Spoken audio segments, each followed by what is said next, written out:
Hi, I'm Malcolm Young, the Dean of Grace Cathedral in San Francisco, California, and thanks for watching the Forum Online. Can words change us? Can poetry really help us to understand and appreciate the world? Poetry's strength lies in its ability to shed a sideways light on the world so the truth can sneak up on you. Poetry can teach us how to live. It bears open the vulnerabilities of human beings so that we can all relate to each other a little better. Brought up in the South Carolina Lowcountry, my guest, Atsuro Riley, is the author of Heard-Hoard, which McSweeney's called the essential collection of our moment, what we've needed most without knowing it. His first collection, Romey's Order, was the winner of the Witter Writers Award, the Kate Tufts Discovery Award, the Believer Poetry Award, and the Witter Bynner Award from the Library of Congress. U.S. poet laureate Kay Ryan says of Riley, quote, "He's pursuing something a lot more ambitious that has deeply to do with sacred properties of language or language that could cast a spell against harm." Each year, the cathedral chooses a theme for inspiration and reflection. And in 2021, our theme is healing. Tonight, we're talking about poetry and the healing power of words. Atsuro, it's so nice to see you. Thank you very much for joining us. Oh, it's my great pleasure, Malcolm. I'm so happy to be here. So many guests that we have are total strangers to me. And so I kind of have to kind of warm them up. I just have to kind of establish that I'm someone who you can be relied on. I'm not going to try to embarrass them, et cetera. And I'm so grateful to have such a close friend on the forum, because it means we can just cut right to the chase. And I can ask you, questions out of the gate that I would never ask another poet or another guest. Fire away. I'm glad. I wonder if you've gotten this question before. You may have. What word pictures help you to understand God? That's a tough one, isn't it? Yeah. I suppose what I'd say is all word pictures. And what I mean by that is, if you think about the music of poetry, the music, the practice of making a poem, to me, that's a kind of, on the one hand, mental, emotional, psychic, working out of something, of making a pattern. But on the other hand, and I'm inclined to think in these terms given my upbringing, on the other hand, it's a simple act of making. It is the digging of a well, or the throwing of a pot, or the planting of the tomatoes for the season, and so on, right? It's making a cabinet. And I take all of those practices to be holy, to be salvific, to be in touch with God.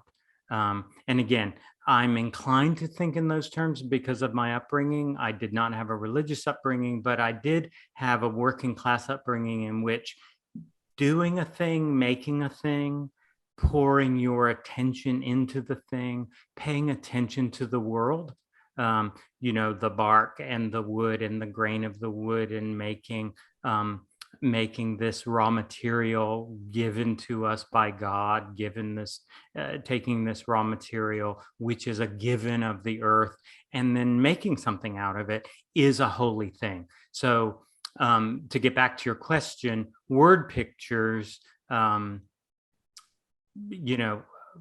if we think of a poem as a word picture, I tend to think of kind of word picture music. Right. So word picture music, and the music being the pattern making that I'm talking about, that in itself is a holy thing.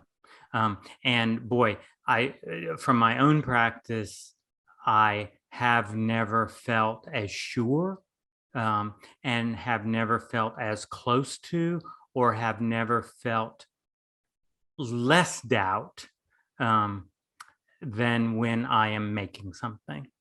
I absolutely love what you say, just because it's so perfect. Because I read a poem as a consumer of poems. Of course, you read a poem as a creator of poems, and I know exactly what you mean. It's that something, I just, every year of my life as a priest, I've basically been pressed harder and harder because I need to produce more and more every year. And this year is more than I've ever. And so you start, there's a blank piece of paper in front of you. You just don't know where anything's going to come from. And it comes from something that's not you. And it's not like I'm like dictating what God wants me to tell everybody at all. But there is, in creating something, there's a way in which you discover something that's coming from somewhere else. And you're right, when you're making a cabinet or planting tomatoes, you get a glimpse of that too.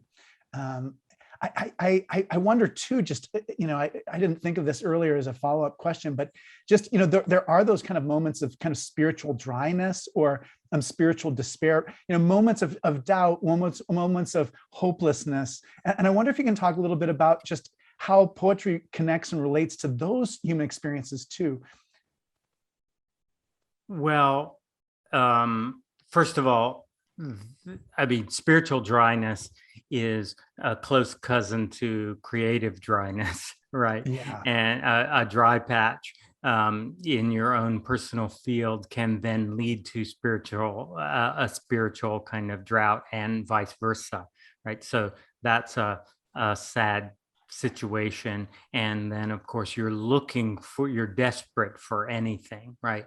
Any way to I was talking to a friend, a poet, in the past week, and we were trying to figure out ways for him to trick himself into falling into what we call the golden rabbit hole, right? The golden rabbit hole of making something, of thinking about something, of trying to solve in his case, a metrical musical problem.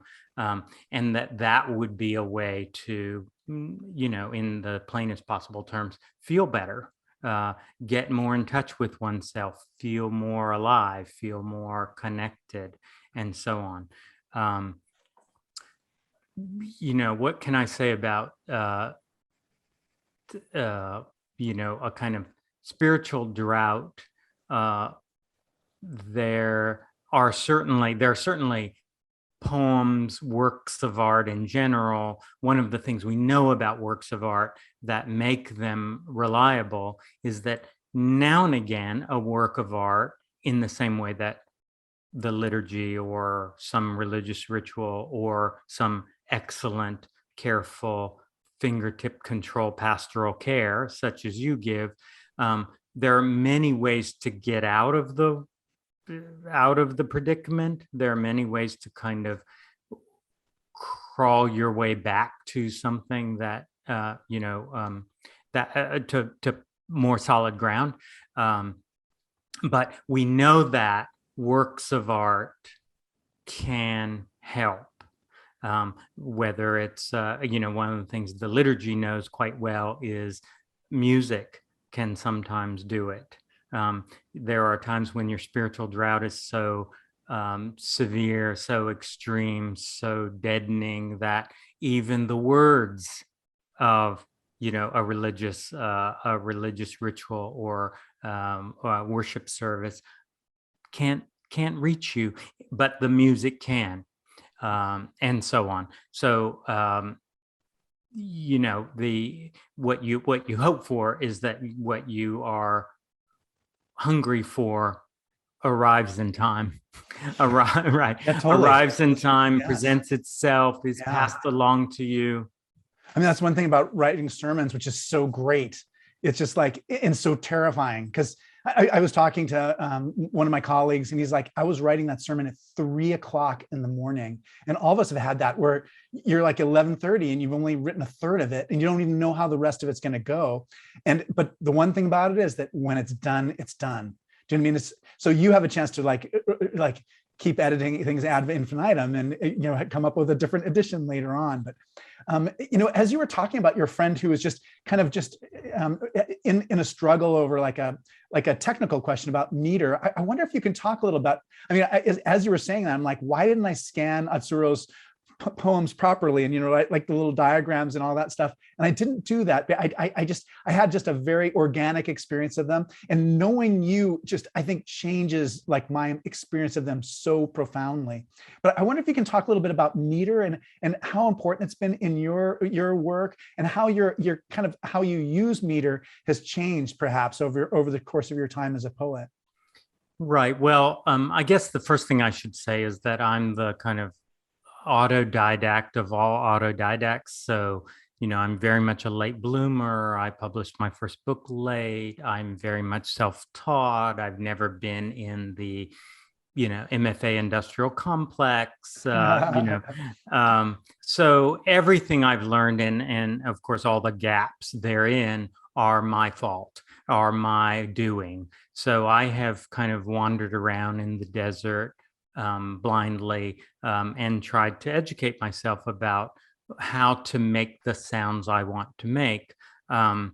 So I wouldn't say meter per se in the way that a formalist poet would understand it. I wouldn't say that that has been so important to my practice. On the other hand, Shakespeare is my God, and Seamus Heaney is my God, and Gerard Manley Hopkins is my God, and so on. I'm doing something which I understand to be much more, as you say, organic or somatic, or very much in the body, and I'm very much kind of feeling my way through it. And it is, I'm going on nerve and viscera. That's really the best way I can put it. And I know it's right when I know it's right. There isn't, Seamus Heaney talks a lot about the kind of the workings of the inner ear, and he's really talking in every dimension: spiritual, physical, generational, etc. And that is very much how I understand the process to work. Now, in terms of change, I found myself saying this to a radio interview a few days ago. I think if there are changes, and of course, I'm the last person you should ask, but if there are changes in my work, in my first book, the language is very, very saturated and very intense and very headlong. There was a kind of very strong drive to not tell, because there's a great deal of abuse and trauma and terror and all kinds of other things kind of embedded in childhood. And that speaker couldn't know those things. If he did know those things in the way that the front of your brain knows something, it would be fatal. So he couldn't know them, as I understand it. He couldn't know them, but he could make music about them. And so the result of that is a music or a line or a poetics, if you like, that is headlong, it's super saturated, it has really intense sensory sidedness. I was telling someone the other day, it's a little like drinking from a fire hose in places. And in this new book, in this new work, I felt a different feeling, which is to say, a little more direct about what the feeling is, a little less saturated, and a little more kind of balanced or measured, or even I might even say kind of classical proportions. And there are a lot of kind of iambic runs of single syllable words and other things like that. And then there's a pacing question, as you probably noticed, in the way the poems look on the page. Instead of kind of a headlong rush of verbal energy, things are paced out and paused and paced out and paused and balanced and counterbalanced. Yeah, I don't know if that answers your question. there's so many questions I had, and you're answering some of the ones that I just didn't even ask yet, but was going to. But yeah, I love Romey's order, and you're right. I think part of it is like all of us were children once, and we all there's a kind of mysteriousness to the adult world, which you just do such an amazing job of capturing, of just, where you see everything in such a fresh way, and you don't have the labels that adults would use to put on everything. And you're right. So trauma labels that we all have from the psychology workshop, it just that those don't exist in there, which is so good because it helps us to experience it more as an individual thing rather than classifying it and putting it in a box along with what a zillion other people have experienced. But yeah, that's part of, it's part of what I love about your work for sure. One of the things that I think a lot about is just the way that Japanese culture and words and tradition and experiences informs your work. And I wonder if you can talk a little bit about that too. I just feel like that's a huge part. If Heard-Hoard is just like a bunch of like ways of understanding and talking and sounding out the world, I just feel like you have a huge reservoir over in that part of your tradition. Yeah, it's interesting, the Japanese part of me and how that gets worked out in my work. So, growing up in the South Carolina Lowcountry, for our listeners, I grew up in the South Carolina Lowcountry, a coastal area. My mother was obviously an immigrant from Japan. She learned to speak English really from various people who were by turns illiterate or mildly literate or doggedly avoiding of the literate, etc. And very, very inventive and expressive speakers, however, and thinkers. So that must be said. But and we knew very little when I was growing up. We knew very little about my mother's Japanese life. Yeah. So the way in which it works out in the work is kind of true to life, which is to say there's a little bit of it and it has potency.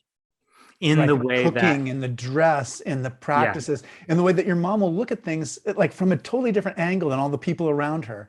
That definitely, I think there's a way in which culture is passed down matrilineally. Do you know what I mean? And so there is a way in which our mother's culture has an undue influence on us. And you're right, but there's still so much that's kind of mysterious, that is unknown. Right. I imagine language too. You probably had some words that she would use and you would use, and there wasn't anybody else at school who's going to understand those words. Well, not very much. I mean, back to something you said a second ago about culture being passed down. We do have the phrase mother tongue. Yes. Right. Yeah. So imagine if your mother tongue, in the new book, there's a phrase, my Flint mama was no lamp to me nor well. I mean, imagine if your mother was not a lamp to you, yes, nor well. Right. Pretty serious situation, right? Yeah. So, and imagine that your mother tongue is one in which the actual mother may not speak her tongue. Yeah. So when we were growing up, I think my dad's attitude was, he was a Southerner. He was from Kentucky, Tennessee. I think his attitude in the 1960s, when the family was beginning to grow, I think his feeling was, I brought this woman here. Maybe no one will notice. She's Japanese. We just will not mention it, right? So, so she had an American name, and there's no mention. And so we learned everything kind of sideways, learn the names for things. So we did not speak Japanese. Yeah. My mother went for many, many, many years without speaking Japanese. And so some of what I know, I've imported as a quote unquote educated person. I left home, I went to school on my Japanese heritage and so on. So, that's kind of interesting. The one thing that what you said reminded me of is, we did do a lot of, and I know you've heard stories like this with other immigrant families, but I did a lot of translating for my mother. Right, of So, course. so talk about code switching. So we would go to the school. I would be in trouble inevitably. We would go to the school. The principal would tell my mother what the thing was that I did that was annoying. And then I would have to explain it to my mother. Yeah. And then my mother would say some things, and they sound perfectly fine to me, and I understand them. And then I would have to explain them back to the principal. So you can see what that does to one's language center. I mean, if you were going to go to poet school, right, being a kind of 9-year-old translator is a pretty good poetry school. Totally. When people ask you what your first translation was, you'll have to be able to tell them about Hiram Johnson Elementary School or whatever it was called. Right. And it's funny to think of your mom. I mean, she may have been brilliant in terms of how she expressed herself in Japanese, and there's just no way that your father would ever know, or you would ever know, or that you'll ever realize. So there, that's an interesting thing too, that she could make it here. You know what I mean? Oh, completely. And the thing about everybody that I knew growing up, and again, great training for doing what I do. My mother is very, very brilliant. And she, she's a kind of bricoleur of English, right? So she takes a thing that she hears and she makes do as best she can.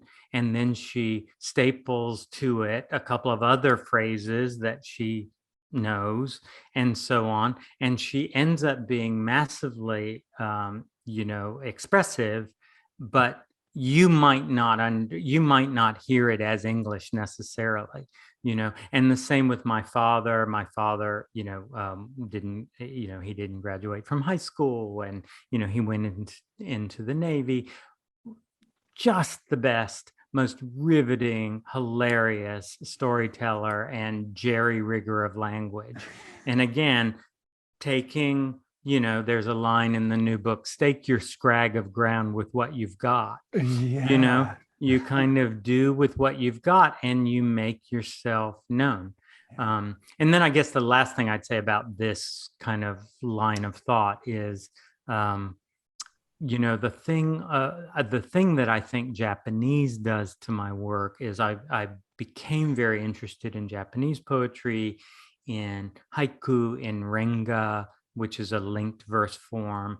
And one of the things that does to the fire hose we were talking about, the fire hose of language, is it reduces it, right? It brings a minimalist kind of point of view. There's that great thing that Basho, the great haiku master from the 17th century, said, is there ever any good in saying everything? Yes. Mm-hmm. So that's a tonic force. I understand it to be a tonic force, or at least in my fancy, in my imagination. I imagine on the southern side, we've got the garrulous storyteller on the porch of the general store. Absolutely true to my experience. And then we've got Basho saying, yeah, but could you not do it in 7 syllables? Yeah, right. Exactly. And that's what's so powerful about Romey's order, is that it's so compact too. I mean, when you have that child's perspective, that's, part of what you're getting. I wonder if you can tell us a little bit more about Heard-Hoard, like, where did it come from, and kind of what some of these stories mean to you, and just how it came into being. I remember, talking to you about it as you're at different stages of it reaching its final form. Right. Yeah. I'm sorry to say that, to tell our listeners that you probably heard me complaining about how it was going nowhere at various points. And that's what pastoral care is for. Right. Right. To get you out of that rut. But, there's after finishing the last book, I understood there to be a very strong strain in the first book of what I call herds or herd tells, what the village says, what the neighbors say, what the chorus, the chorus that grows up around you, what they say, the stories that get passed down. And indeed, in that book, some of that is quoted, and it ends up being sprinkled through as a kind of seasoning. And as I started to embark on a second project, I really felt that there were a lot more stories. First of all, there are a lot more stories or tales in the parlance of the book, or tales, and that they were very old tales that had been passed down and retold in a kind of endless game of telephone, where the story shifts a little bit and the tall tale tellers kind of embellish it, and it gets all passed down. And one day it just struck me, and it really was one day, I was making notes. One day it struck me, this is the core of everything. This is the core of who I am. Toni Morrison says in her Nobel Prize speech, narrative is radical. And she means it in both senses of the word, radical and radicle.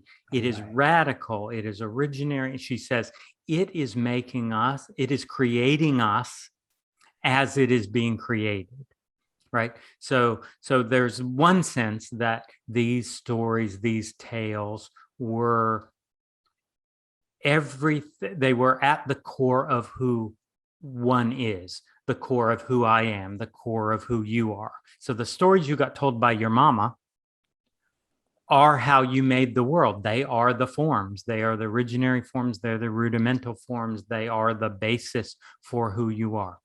And then I understood in that flash, that 1 second on that day, that it's the core of the world.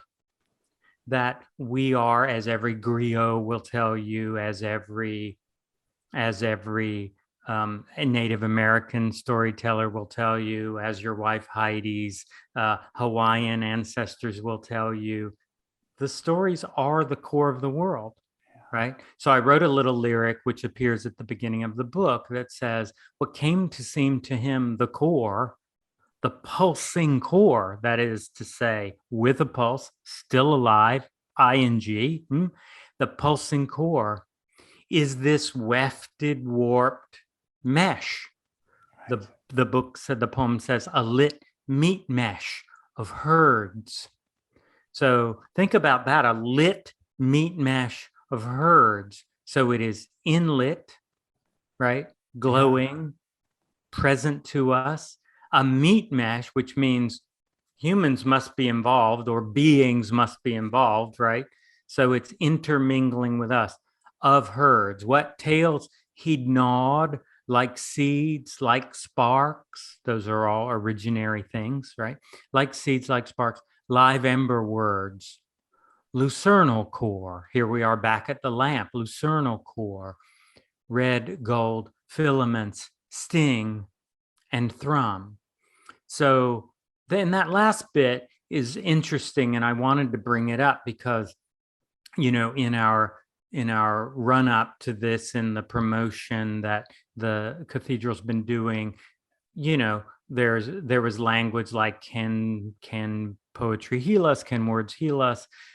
Yes and no is what I'd say to that, which is to say, poetry is a force. It is an isness. It is it is an element of nature. It exists. It's real.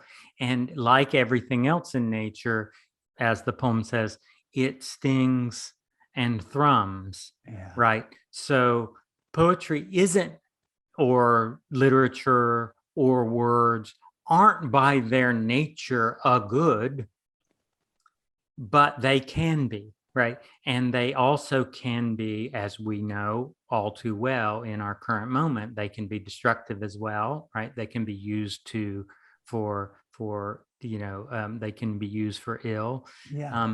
But that the wonderful thing about poetry is the real poetry admits the rightness and the wrongness, right? The yes and the no are held in the hand at the same time. and brings them into, if we're lucky and it's a real work of art and so on, it brings the yes and the no of the world into balance. So stings and thrums. It can be beautiful music. It's also going to have,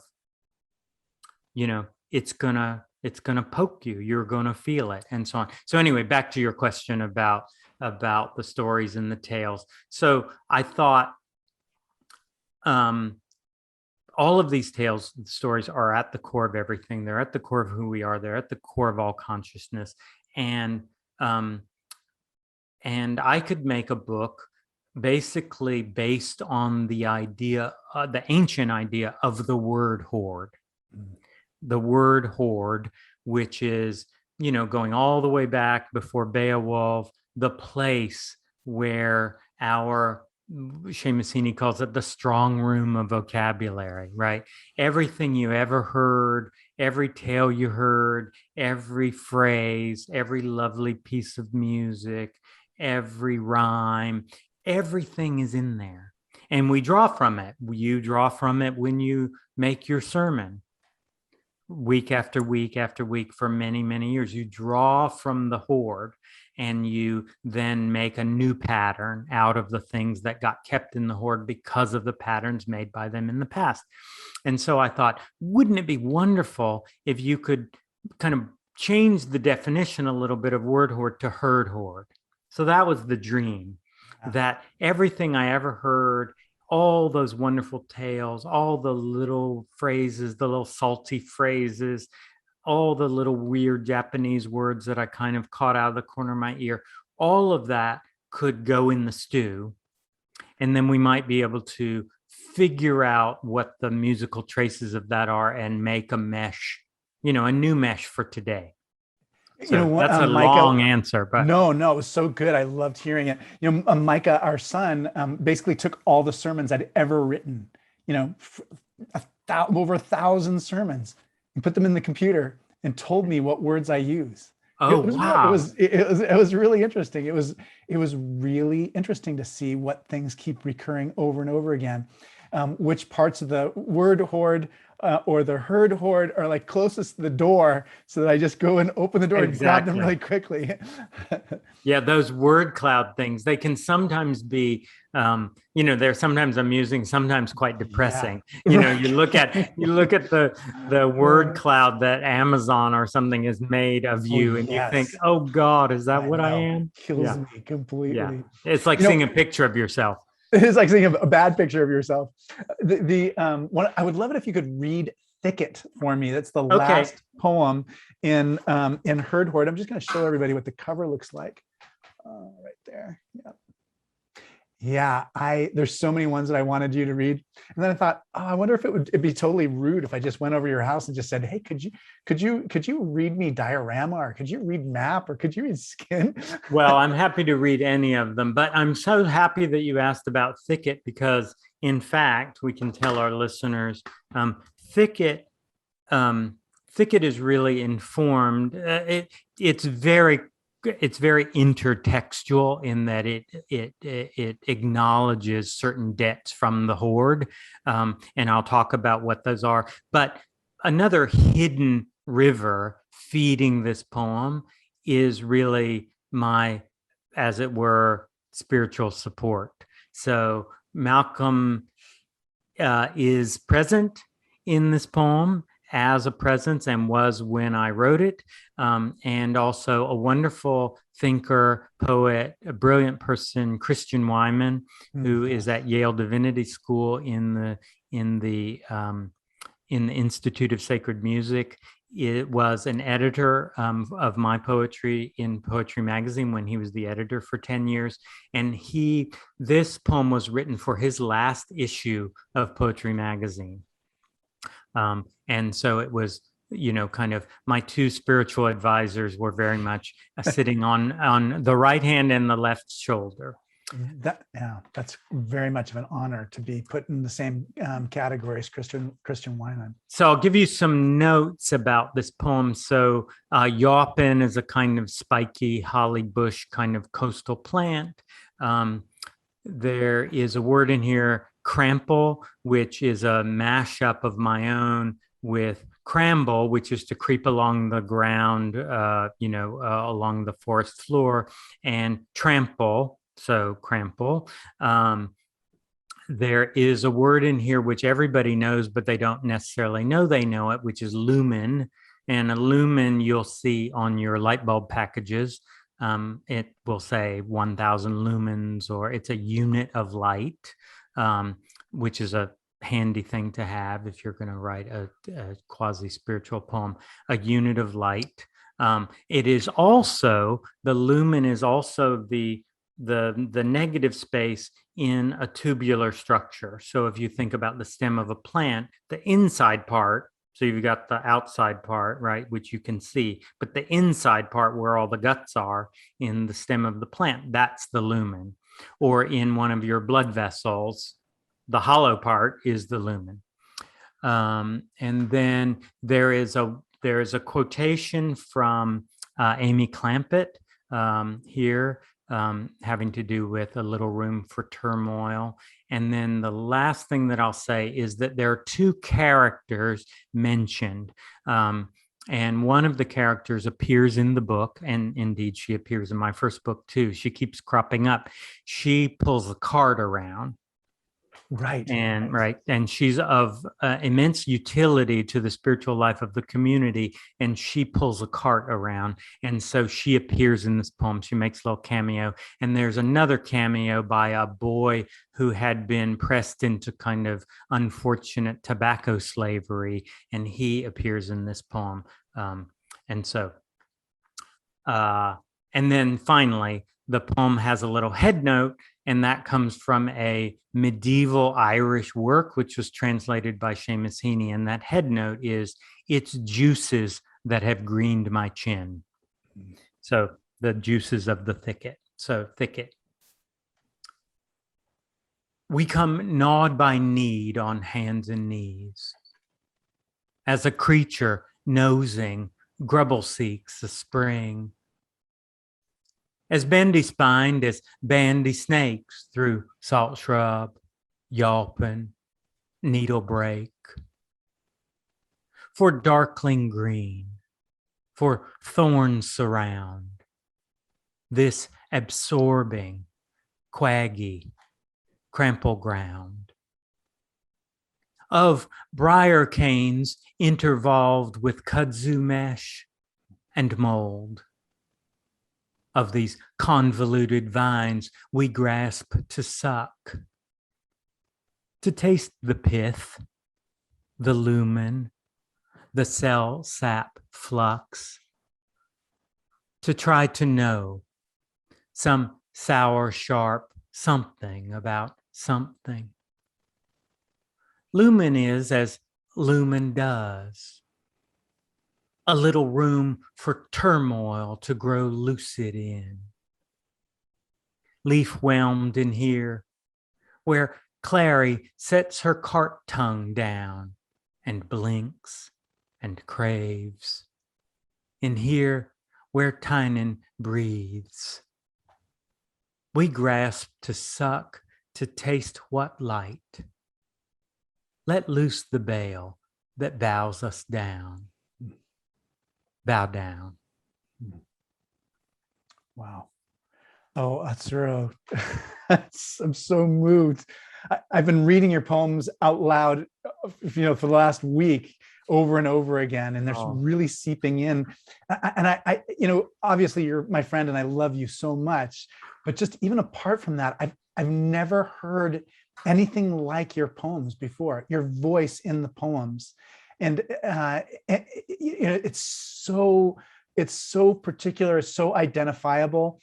If somebody from the future brought me your next book of poems and put it on my desk and it didn't have your name on it, I would know exactly what it was.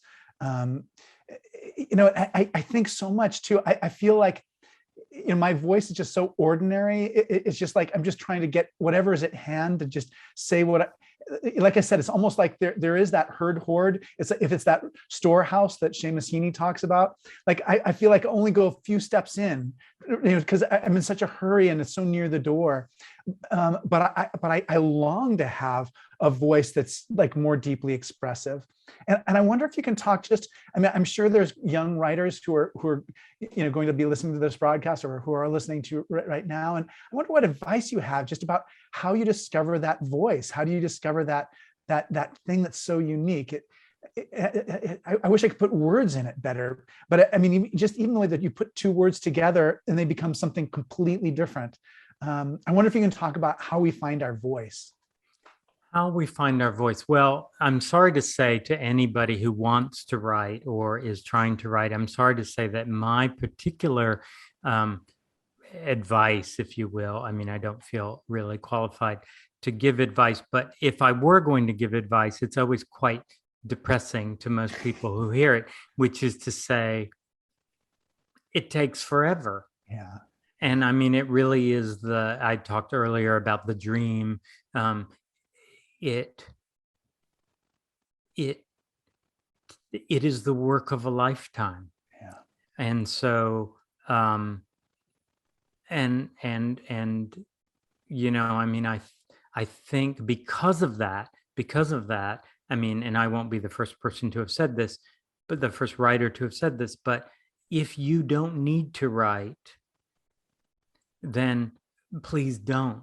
If you don't need to write, then count yourself lucky and go on and do something, useful. The thing about writing, from my point of view, because again, I didn't feel I had available to me for, all kinds of complicated reasons. I didn't feel I had available to me the tracks that many people do use, which is to say they study it in school and then they go and then they get out of their undergraduate and they go to an MFA and then they get an MFA and they have workshops and people look at their work and so on. I'm sorry to report that, and not sorry, by the way, I'm sorry and not sorry to report that the way that I have found to be reliable is to wander around in the desert, endlessly blindfolded in the dark. And what you get for that is, or what I feel that I have, where I've arrived as a result of that incredibly, bullheaded process, is an inconvenient process, is I feel that I trust what gets made.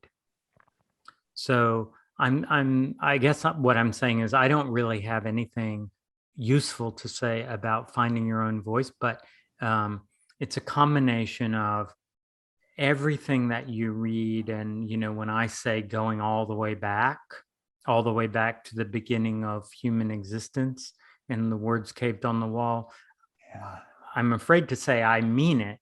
And in as much as I can in this lifetime crawl my way all the way back and read everything that was ever written, I would love to be able to do that, because that's where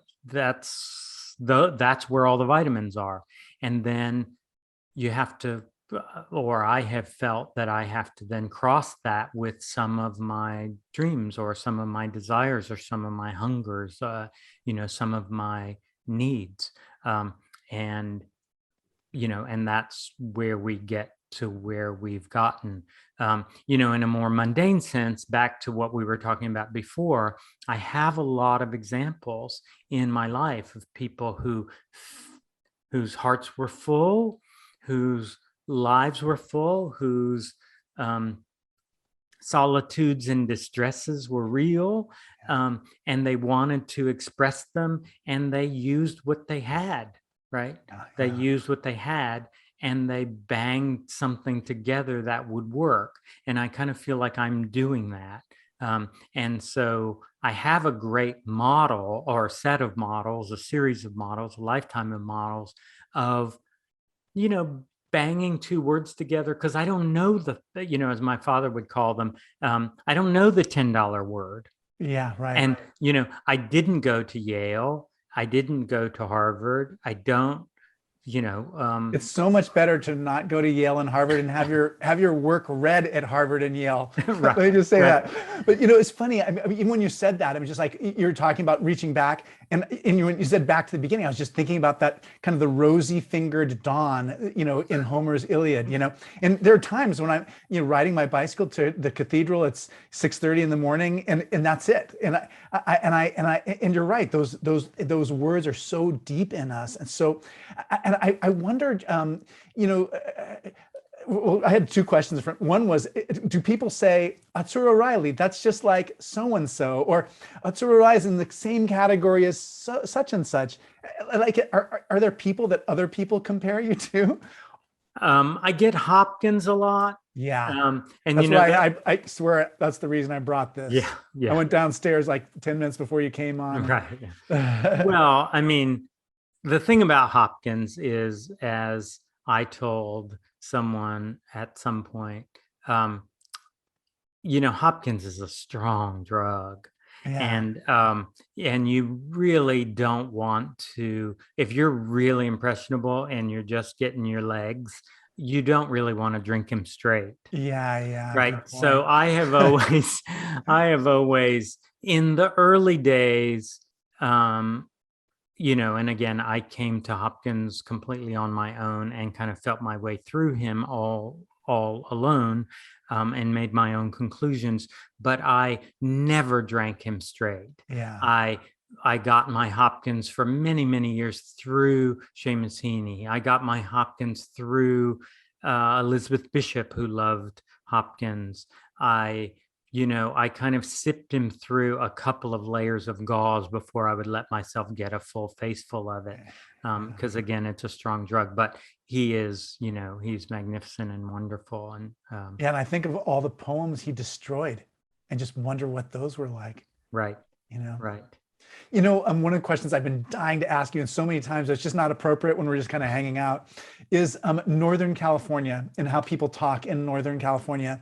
You know, South Carolina, if, you know, I've been in South Carolina, you know, Greenville and all the different, like, I was on the project was basically, I was a management consultant and I was doing work on paper mills, basically. So think of what paper mills in South Carolina are like.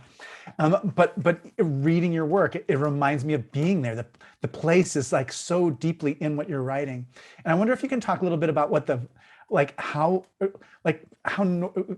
Northern California words or ideas or subjects or topics, like what's the Northern California version of that?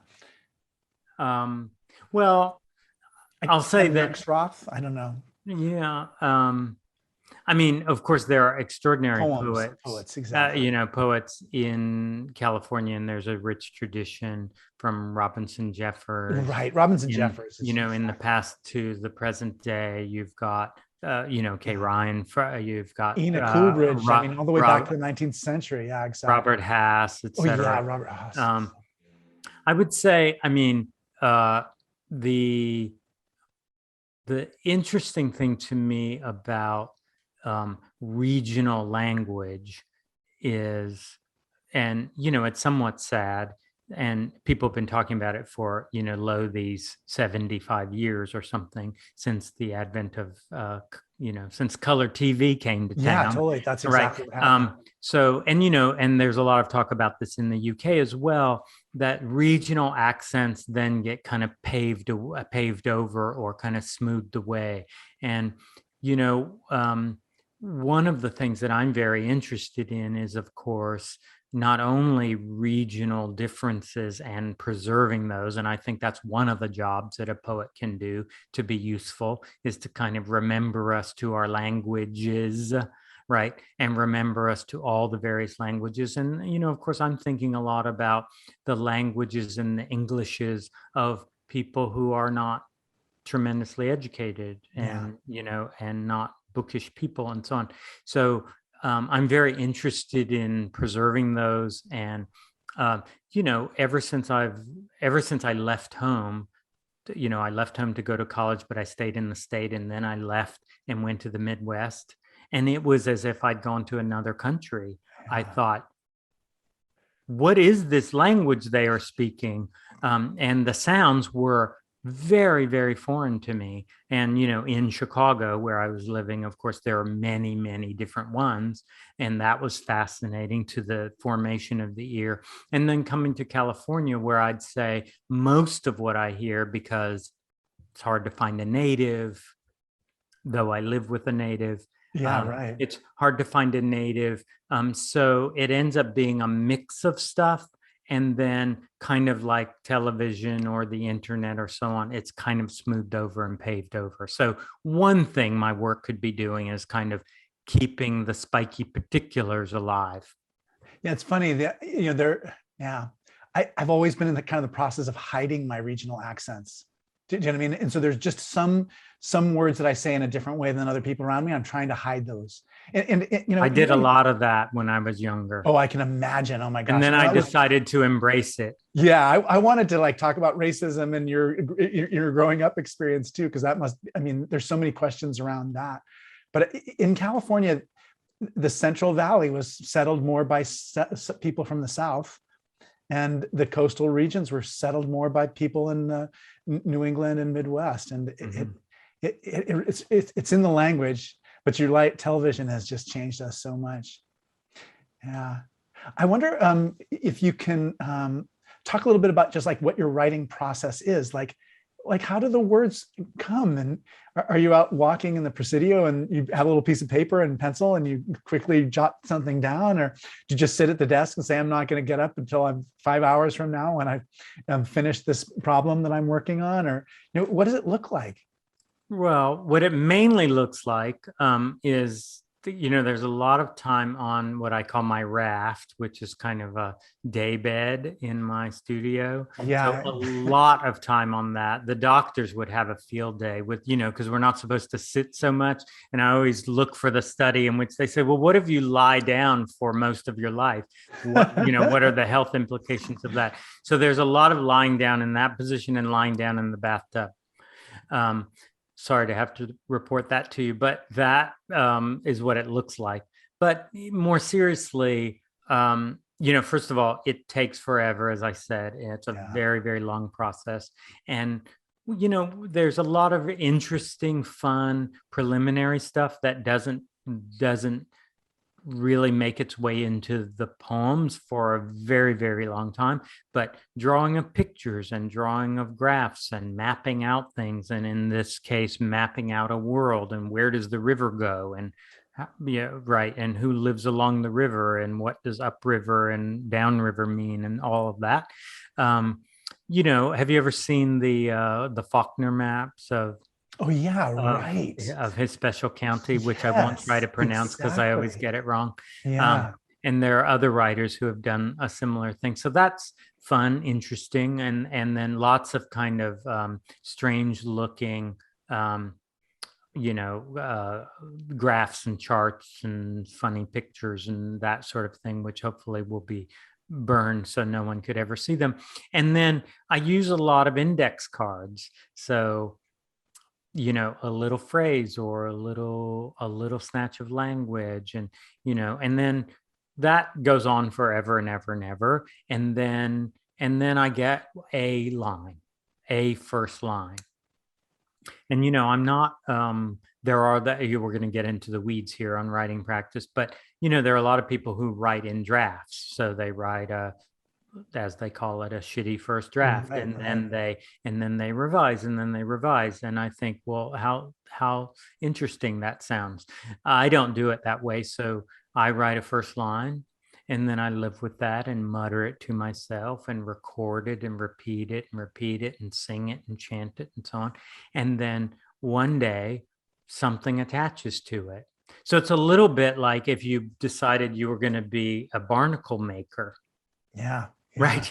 Totally. And so you just attach yourself to the leg of the pier, and then you let the waters work upon you, and then you wait for an eon, and then you get a barnacle. It's kind of like that. So I'll get a first line, and then I'll get a second line, and then of course the second line comes, and that's a day for a ticker tape parade. I mean, it's crazy around Yeah, my right, house completely. if I get 2 lines, and then 2 lines happen, and then I live with that for ages and ages and ages, and so it goes.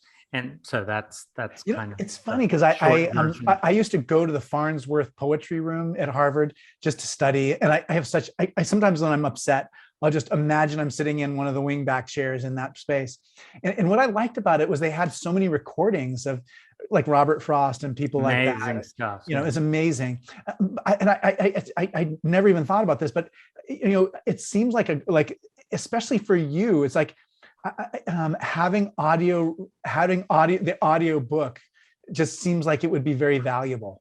Do you know what I mean? It's just, and I wonder if you can talk a little bit about that, just like where we are in terms, because that's completely possible. I mean, I appreciate these so much because I can leaf weight my way through them, and just scrolling through your voice would be a little bit harder to do. But there definitely would be like hearing you say these, that would be very helpful. Yes. So number one, I love a printed book, and I have a real what would we call it? Bibliophilia. I want to eat the book. I want to lick it. It's a thing from childhood. It well. So I love a printed book. And with poetry in particular, you're right. The sound of the poems is really, really exciting, thrilling. Not everyone loves it. Not everyone cares about it. I happen to care about it a lot. For the first book, I made a little janky, homemade, very, very coupled together kind of what I called an audio site. And it was really all the poems in the book and audio tracks, and it was free and you could download it. And lots of people did. It was really fun. And then they would write to me saying that or reviewers would write and say, boy, that was wonderful. Right. So I would love to have an audiobook of this book. So anybody who's listening, any publishers of audiobooks, from Malcolm's lips to God's ear, we hope that can happen. Speaking of that, I wondered, I asked about this before we got on the air. I wondered if I could read a poem by someone else. Yeah, that'd be great. I would love to hear that. We have that'd be super. That'd be a great way to move forward. Yeah. So I wanted to think about a little bit about, again, what we were talking about in the run-up, which is the possible, let us say, healing power of words, or the possible role of poetry in our year of healing at Grace. And as I said, I'm skeptical about just making a blanket statement, right? That poetry or art, literary art, can be in and of itself healing. But on the other hand, in the sense that it admits the yes and the no and the rightness and the wrongness of the world, it can be quite something, right? And I want to add one thing, Atsuro. When you talk about childhood experiences, like what the linoleum floor looked like, I feel less alone in the universe for having had those thoughts myself. Right. Do you know what I mean? They're so odd and particular and idiosyncratic. I'm just like, okay, Atsuro and I are both weird. It's not just me, the two of us. We're not alone. Right. Well, you know what Bernadette Mayer says? She says, everywhere in the world has everything there is to look at. Oh, I love that. Right. So, my linoleum floor, and of course, Blake went there too, right? Looking at the linoleum floor as a child, I can see the world. I can see exactly. Yeah, is the sense. So this poem, this is a good segue into this poem. This is a poem by a wonderful poet, not well known in the US. He's Australian. And he makes a poem here that brings all of our humanness into the poem, and just points at it in the way that the haiku masters say to point at, which is to say that. Yeah. So let's look at that. He makes no claims. He just says a thing. And so it's very beautiful. Les Murray passed away in the last few years. He dedicated every one of his poetry books to the glory of God. He was a dairy farmer in New South Wales. He grew up on a dairy farm. So there are lots of resonances with my upbringing in that, he became a lettered person arising from not so lettered people. So this poem is called An Absolutely Ordinary Rainbow. And it begins, and I'll just give everyone a little hint here, it begins by invoking some place names, and they're like coffee shops in downtown Sydney. Okay. And then we're ending up the poem back in downtown Sydney on Pitt Street, right? So place names kind of create a little container for the poem itself. And then the other thing that I'll say, there's a word in the poem called that is writhen, W-R-I-T-H-E-N, as in something that has writhed, right? Something that got twisty. And you'll know exactly what it means when you get there. An absolutely ordinary rainbow. The word goes around Rippon's, the murmur goes around Lorenzini's. At Tattersall's, men look up from sheets of numbers. The stock exchange scribblers forget the chalk in their hands, and men with bread in their pockets leave the Greek club. There's a fellow crying in Martin Place. They can't stop him. The traffic in George Street is banked up for half a mile and drained of motion. The crowds are edgy with talk, and more crowds come hurrying. Many run in the back streets, which minutes ago were busy main streets, pointing. There's a fellow weeping down there. No one can stop him. The man we surround, the man no one approaches, simply weeps and does not cover it, weeps not like a child, not like the wind, like a man, and does not declaim it, nor beat his breast, nor even sob very loudly.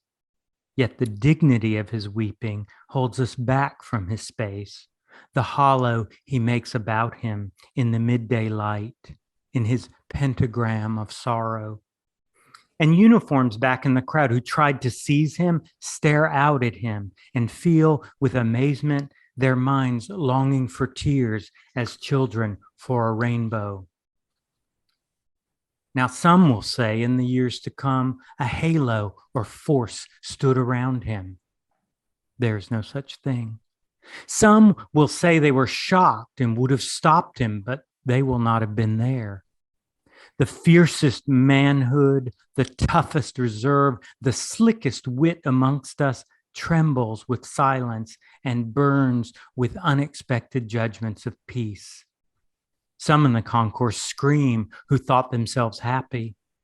Only the smallest children and such as look out of paradise come near him and sit at his feet, with dogs and dusty pigeons.